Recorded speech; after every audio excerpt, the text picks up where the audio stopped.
باب چل رہا تھا ایمان کا، کتاب الایمان کی دو روایات ہم نے پڑھ لی۔ آگے تیسری حدیث مشکات المصابیح کی۔ حضرت عبداللہ بن عمر فرماتے ہیں نبی صلی اللہ علیہ وسلم نے ارشاد فرمایا، عبداللہ بن عمر رضی اللہ عنہ نے 1000 غلام آزاد کیا تھا اپنی زندگی میں، اتنے جلیل القدر صحابی ہیں۔ نبی صلی اللہ علیہ وسلم نے ارشاد فرمایا، اسلام کی بنیاد 5 چیزوں پر رکھی گئی ہے۔ ارکان خمسہ 5 ہیں، جو ہم کہتے ہیں اسلام کے 5 ارکان ہیں، اسلامیات کی کتابوں میں بچوں کو پڑھایا جاتا ہے، اس کی دلیل یہ حدیث ہے بخاری مسلم کی۔ گواہی دینا کہ اللہ کے علاوہ کوئی خدا نہیں ہے اور بے شک محمد صلی اللہ علیہ وسلم اللہ کے عبد خاص کامل بندے اور اللہ کے رسول ہیں۔ اب پتہ چلا توحید رسالت کے بغیر پوری نہیں ہوتی۔ آگے آئے گا وہ ڈیٹیل والی حدیث، جو نجدیوں والی روایت آئے گی نا، اس میں وہ آئے گا لا الہ الا اللہ محمد رسول اللہ۔ ایک انڈیا کے ہیں، اب تو انڈیا نے بھی اس بندے کو نکال دیا انڈیا سے۔ اس کا ایک لیکچر تھا انگلش میں، اردو میں نہیں تھا، اگر اردو میں ہوتا تو بہت زیادہ وائرل ہوتا ہے، انگلش میں تھا۔ اس کے اندر وہ کہتا ہے کہ اگر ایک بندہ رسول اللہ کی رسالت کو مانے بغیر دنیا سے چلا جائے، اور کئی لوگوں کے، میں نے ایک شخص کو دیکھا، وہ ایک بزرگ آدمی تھے، ان کی سوچ تھی جو بھی تھا معاملہ، میں نے دیکھا سنا ان سے کہ ان کا بھی یہ نظریہ تھا، اور واضح طور کہتے اللہ کو مانتا ہو، یہ ضروری نہیں ہے کہ وہ نبی صلی اللہ علیہ وسلم کا کلمہ پڑھتا ہے یا نہیں پڑھتا، بس وہ نیک اچھے عمل کرتا ہے تو وہ جنت میں جائے گا۔ یعنی ان کا نظریہ تھا۔ انہوں نے مجھے کچھ نام گنوائے، فلاں عیسائی ہے، جیسے لاہور میں گنگا رام ہے، یہ ہندوؤں نے بنایا، یا کسی عیسائی نے کوئی ہاسپٹل بنایا، تو وہ اس بندے کا نظریہ تھا کہ وہ بھی جنت میں جائے گا، اگرچہ اور اللہ کے نبی صلی اللہ علیہ وسلم کو مانتا ہے کہ نہیں مانتا۔ حالانکہ فرمایا اسلام، قرآن میں ہے ان الدین عند اللہ الاسلام، دین اللہ کے ہاں قیامت تک اسلام رہے گا۔ اور فرمایا اس کی بنیاد 5 چیزوں پر رکھ دی گئی ہے، شہادت اللہ الہ الا اللہ وان محمد عبدہ ورسولہ، یہ ایک ہے، اللہ کی گواہی اور رسول اللہ کے عبد خاص اور رسول ہونے کی گواہی دینا، یہ اسلام کی بنیادوں میں پہلی چیز ہے۔ ایک بندہ نماز پڑھتا ہے، روزہ رکھتا ہے، حج کرتا ہے، زکوٰۃ دیتا ہے، رسول اللہ کو نہیں مانتا، فائدہ ہے اس کی؟ کوئی فائدہ، ضائع ہے عمل اس کے، کیونکہ پہلی چیز اللہ اور پھر رسول اللہ۔ اچھا، وہ ڈاکٹر صاحب میں بات کر رہا تھا، انہوں نے کہا کہ اگر کوئی بندہ نبی صلی اللہ علیہ وسلم کو نہیں بھی نہ مانتا اور توحید پہ یقین رکھ کے اس امت میں رسول اللہ کے اعلان نبوت کے بعد اس کو پتہ ہے کہ نبی صلی اللہ علیہ وسلم نے اعلان نبوت کیا، قرآن آیا، لیکن وہ اللہ کو ایک مانتا ہے، رسول اللہ کو نہیں مانتا، تو ان کے الفاظ تھے کہ وہ بندہ بھی چانس رکھتا ہے جنت میں جانے کے۔ حالانکہ اجماع امت اس بات پر ہے، قرآن و سنت کا قطعی عقیدہ ہے، اور اس کے اندر کسی دنیا کائنات کے مسلمان کا اختلاف نہیں ہے۔ نبی صلی اللہ علیہ وسلم کے اعلان نبوت کے بعد جن لوگوں تک دعوت پہنچی، یہ آگے آئے گا، ابھی حدیث میں آئے گا، دعوت پہنچی اور انہوں نے رسول اللہ صلی اللہ علیہ وسلم کو مانے بغیر دنیا سے چلے گئے، وہ کبھی جنت میں نہیں جائیں گے۔ اس کے اوپر اجماع امت، اس کے اندر کوئی اختلاف نہیں، کسی بھابی دیوبندی سنی شیعہ کا ہو اختلاف، کسی معتزلی، یہ کسی کو، یہ اتفاقی مسئلہ ہے۔ تو فرمایا یہ پہلی چیز اللہ اور رسول اللہ کی گواہی دی، اور نماز کو قائم کرنا۔ نماز کو کیا مطلب ہے قائم کرنے کا؟ ہمیشہ پڑھنا، تعدیل ارکان سے پڑھنا، دل لگا کے پڑھنا، اللہ کی یاد میں ڈوب کے پڑھنا، ہاں وہ ملنگوں والا قائم کرنا نہیں۔ وَإِيتَاءِ الزَّکَاۃ، زکوٰۃ دینا۔ منکرین زکوٰۃ کے خلاف حضرت ابوبکر صدیق رضی اللہ عنہ نے جہاد کیا تھا، فرمایا جس نے رسی بھی رکھی جو رسول اللہ کے دور میں، اس کے خلاف بھی تلوار اٹھے گی نہیں۔ یہ اسلام کا بنیادی فریضہ ہے۔ اور حج کرنا،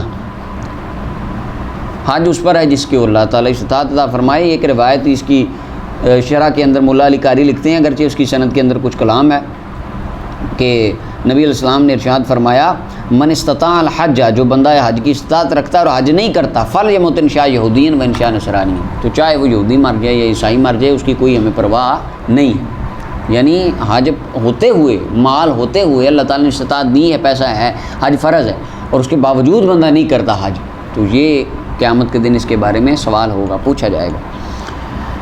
اور رمضان کے روزے رکھنا، یہ 5 چیزوں کو اسلام کی بنیاد قرار دیا گیا۔ یہ بنیادی چیزیں ہیں، ان کے بغیر کوئی بندہ مسلمان نہیں ہو سکتا، ان کے بغیر، لیکن مومن وہ اس سے آگے کا درجہ ہے، وہ نیکسٹ لیول ہے، وہ ان چیزوں کے بعد کچھ اور چیزیں ہیں، انہیں اپنے اندر لانا پڑتا ہے۔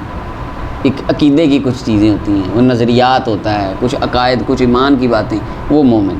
تو اسلام کے لیے یہ بنیادی 5 ہے۔ اگلی روایت چوتھی روایت حضرت ابو ہریرہ رضی اللہ تعالیٰ عنہ۔ حضرت ابو ہریرہ کی وجہ تسمیہ آپ کو بتائی تھی، ابو ہریرہ کو ابو ہریرہ کیوں کہتے ہیں؟ نہیں بتائی؟ اچھا، وہ معروف ہے کہ علامہ ابن عبد البر نے لکھا ہے کہ آپ مختلف وجوہات لکھی ہیں۔ سب سے مشہور قول یہ ہے کہ ایک دن آپ نے اپنی آستین کے اوپر ایک بلی کا بچہ بٹھایا ہوا تھا، ہم اپنی پنجابی زبان میں کیا کہتے ہیں، بلوگڑا، اس کو آپ نے بٹھایا اور اس کو پیار کرتے کرتے آپ آ رہے تھے۔ آقا کریم علیہ السلام کی نگاہ مبارک پڑ گئی، فرمایا یہ کیا ہے؟ عرض کی یا رسول اللہ بلی کا بچہ۔ فرمایا یا باہر ہو بلی والے۔ بس اس کے بعد آپ کا نام پوری دنیا کائنات میں ابو ہریرہ مشہور ہو گیا، بلیوں والے۔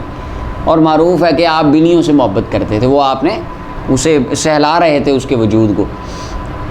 اصل نام کے میں آپ کا اختلاف ہے، عبد شمس عبداللہ عبد الرحمن بن صخر، سب سے زیادہ صحیح قول جو ہے قریب وہ عبد الرحمن بن صخر کے بارے میں کہ آپ کا اصل نام یہ تھا، لیکن مشہور یہ بہت کم افراد کو پتہ ہے۔ بالکل محدثین میں بھی کثرت سے جہاں حدیث آتی وہاں نبی ہریرہ، اب یہاں بھی ابو ہریرہ آیا ہے، یہ تو نہیں ہے وہاں عبد الرحمن، اصل نام نہیں ہے۔ یہ آقا کریم علیہ السلام کے جملوں کی تاثیر تھی کہ زبان رسول صلی اللہ علیہ وسلم نے جس بندے کو ایک لقب عطا فرما دیا، اس کی تاثیر یہ ہوئی کہ پوری دنیا اس کا اصل نام بھول گئی، سرکار کے نام کی نسبت سے بندہ مشہور ہو گیا۔ یہ ایک آقا کریم علیہ السلام کی زبان اقدس کی تاثیر تھی۔ آپ کثیر الروایات، سب صحابہ سے زیادہ روایات آپ سے مروی ہیں، اس کی وجہ وہ آپ خود بیان کرتے ہیں، وہ روایت کے اندر آگے آئے گی شاید۔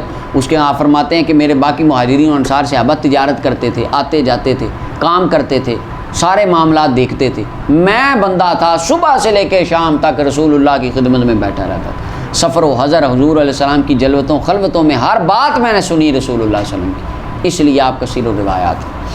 دیکھیں صحبت کا اسے پتہ چلا، صحبت کا اثر ہوتا ہے، فائدہ ہوتا ہے، جتنی زیادہ صحبت ہو اتنا زیادہ فائدہ ہوتا ہے۔ اللہ والوں کی، نیک بندوں کی، اچھے دوستوں کی، والدین کی جتنی زیادہ صحبت میسر آئے اتنا کچھ فائدہ زیادہ ہوتا ہے، سیکھنے کو ملتا ہے، با نالج میں اضافہ ہوتا ہے، تربیت زیادہ ہوتی ہے۔ برے لوگوں کی صحبت میں جو بندہ زیادہ رہے اس کی برائیاں بڑھتی ہیں۔ تو خیر آپ اس لیے کثیر و روایات ہیں۔ یہ اوپر انہوں نے لکھا ہے عبد شمس عبد عمر، اور اسلام میں نام عبداللہ تھا، عبد الرحمن تھا، لیکن غالب انہوں نے کنیت، یہ پہلی لائن کے اندر، یہ آپ بعد میں دیکھ لیجیے گا اسے، یہ مرکات کے حوالے سے لکھا ہے۔ اچھا آگے دیکھ لیں، ابو ہریرہ رضی اللہ عنہ فرماتے ہیں نبی صلی اللہ علیہ وسلم فرمایا ایمان کی 70 اور کچھ شاخیں ہیں، شعبے ہیں۔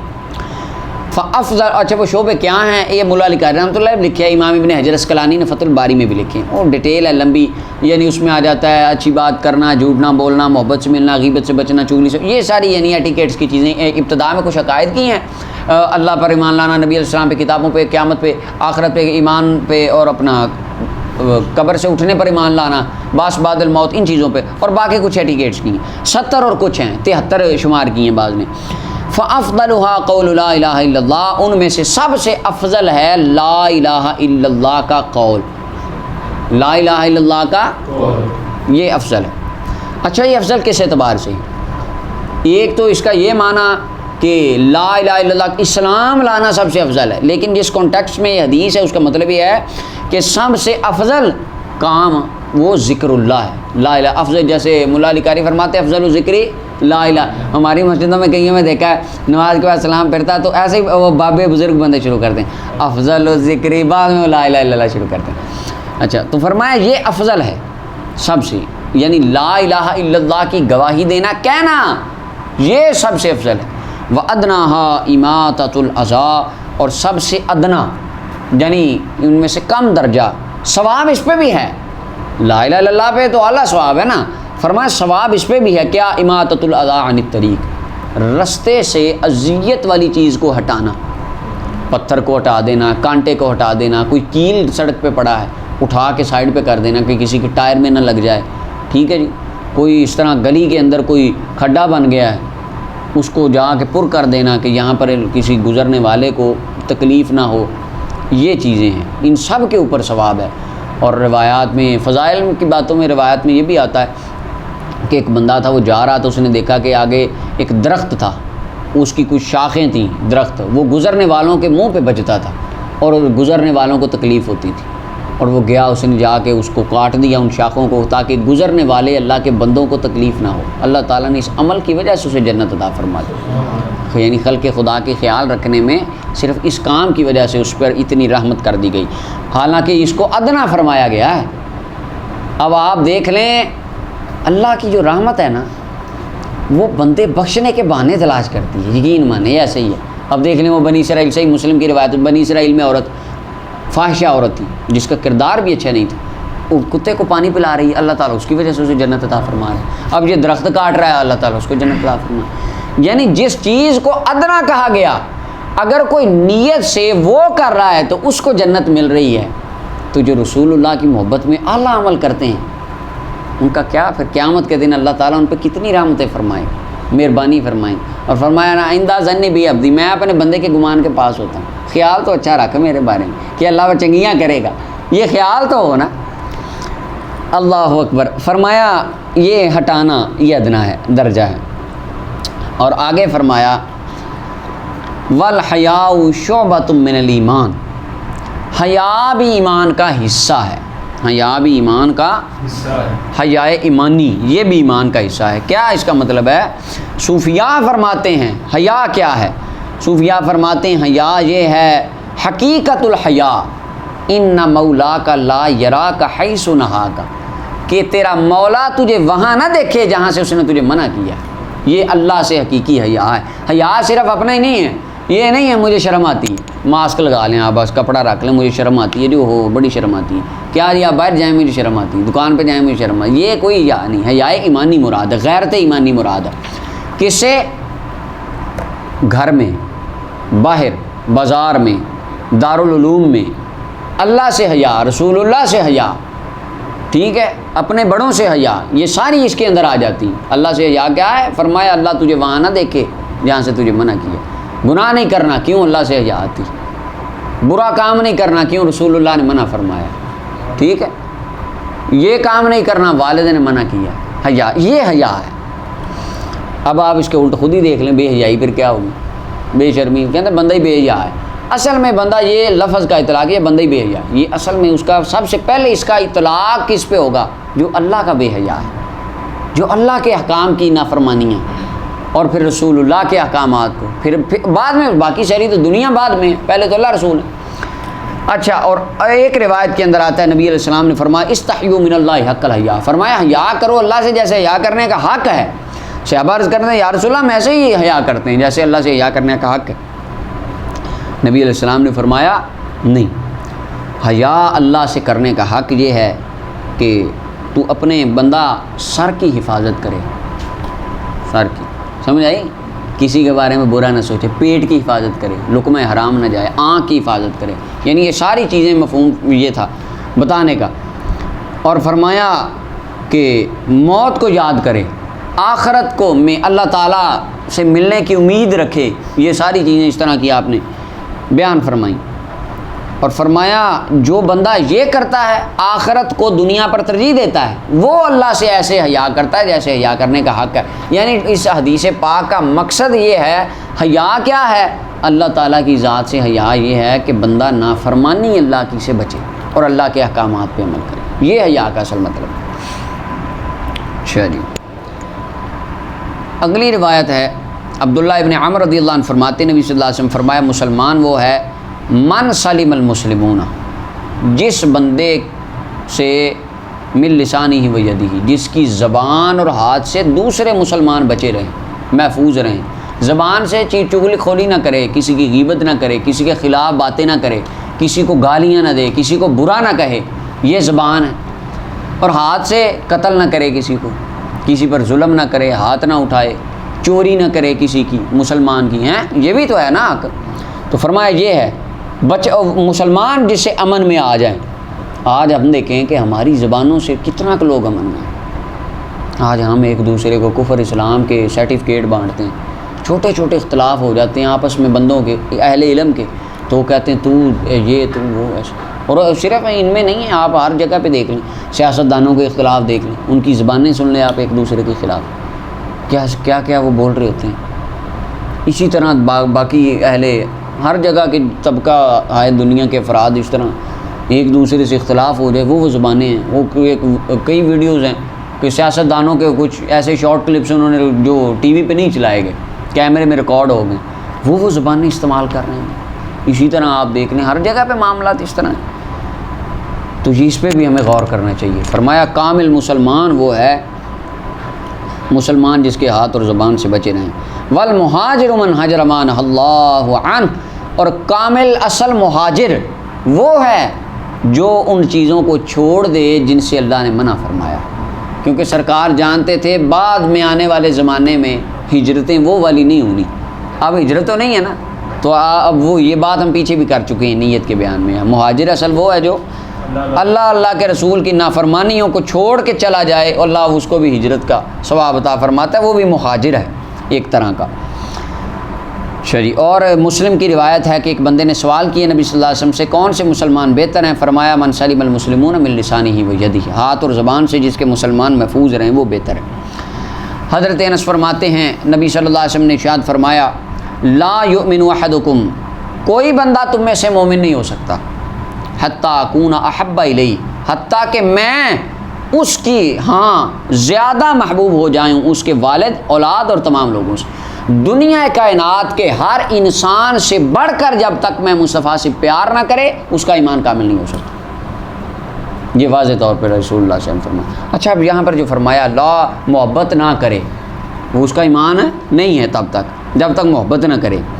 محبت کون سی محبت ہے؟ یہاں پر قرآن کریم میں النبی اولیٰ بالمؤمنین من انفسہم، مسلمان کی شان ہے کہ نبی اس کی جان سے زیادہ قریب ہوتا ہے اس کے، یعنی اپنی جان سے بڑھ کر وہ اپنے رسول اللہ سے پیار کرتا. یہ قرآن میں نشانی مومن کی بیان کی گئی. اچھا، اور ایک آیت میں قل ان کان آباؤکم وابناؤکم، وہ فرمایا بیٹے ہوں. وہ حضرت عمر وہ اس کا شان نزول بھی ہے کہ فلاں فلاں صحابہ نے اپنے رشتہ دار اڑا دیے، جنگ میں قتل کر دیے. ایک صحابی نے اپنے والد کی گردن اتار دی، وہ کافروں کی طرف تھے، ٹھیک ہے. ایک صحابی نے اپنے اس طرح تھے، ان کے پھوپھیزاد تھے، کزن تھے، ان کی گردنیں اڑا دیں. تو اس وقت وہ آیت اتری ہے. اس طرح کا یعنی رشتہ دار تھے ان کے اندر. تو فرمایا یعنی مومن کے مقابلے میں جو بھی آ جائے، مومن کے رسول اللہ کے مقابلے میں اگر مومن کا باپ دادا خاندان جو بھی آ جائے وہ پرواہ نہیں کرتا، اللہ رسول کی پرواہ کرتا ہے. اب یہاں سے مراد محبت کی قسمیں ہیں. ایک ہوتی ہے محبت طبی، محبت طبعی، طبیعت کی محبت. بندہ پیدا ہوتا ہے ماں باپ سے محبت ہوتی ہے، حالانکہ کسی نے کہا نہیں ہوتا امی سے محبت کرو، باپ سے محبت کرو، بہن بھائیوں سے محبت کرو، یہ کہا کسی نے نہیں ہوتا. یہ کیا ہوتی محبت طبعی.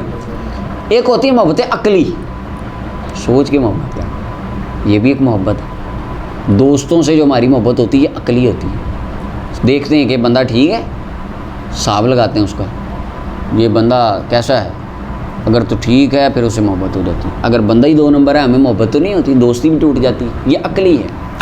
اب رسول اللہ سے کون سی محبت ہو؟ اچھا اس کے اندر اب مختلف ہیں. بعض کہتے ہیں محبت طبی ہونی چاہیے، جیسے طبیعت میں محبت ماں باپ کی شامل ہوتی ہے اس طرح طبیعت میں شامل ہونی چاہیے محبت رسول اللہ صلی اللہ علیہ وسلم کی. ملا علی قاری فرماتے ہیں، آپ کہتے ہیں نہیں، ولیس المراد الحب الطبعی، محبت طبی مراد نہیں ہے، کیونکہ وہ تو اختیار کے تحت ہوتی نہیں ہے. محبت طبی میں بندے کا اختیار نہیں ہوتا. ماں باپ سے محبت اختیار سے کرتے ہیں آپ، اگر چاہیں تو نہ کریں، چاہیں تو کریں، نہیں ہوتی ہے. لیکن یہاں پر کہتے ہیں یہاں پہ رسول اللہ صلی اللہ علیہ وسلم سے محبت عقلی ہونی چاہیے. کیسے؟ بندے کو دوائی سے محبت ہوتی ہے، کون سی؟ عقلی کے طبی.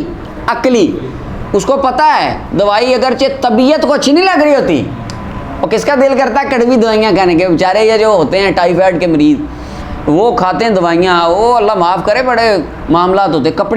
کپڑوں سے دوائیوں کی اسمیل آنے لگ جاتی، اتنی طبیعت آوازار ہو جاتی ہے بندے کی، اور اتنا بندہ اپنے آپ سے اکتا جاتا ہے دوائیاں کھا کے اس طرح. اب دیکھیں دوائی کھانے کا دل نہیں کر رہا، تبھی محبت نہیں ہے اس سے، لیکن عقل کہہ رہی ہے کھائے گا تیرا فائدہ ہوگا، اس کے بغیر گزارا.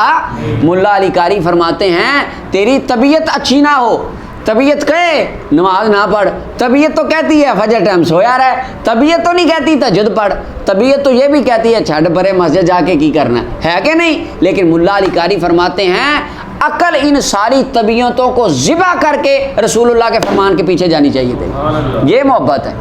عقلی محبت، سوچ کے کہ نا طبیعت اگرچہ کہہ رہی نہیں پر سوچنا نہ فائدہ اسی میں ہے۔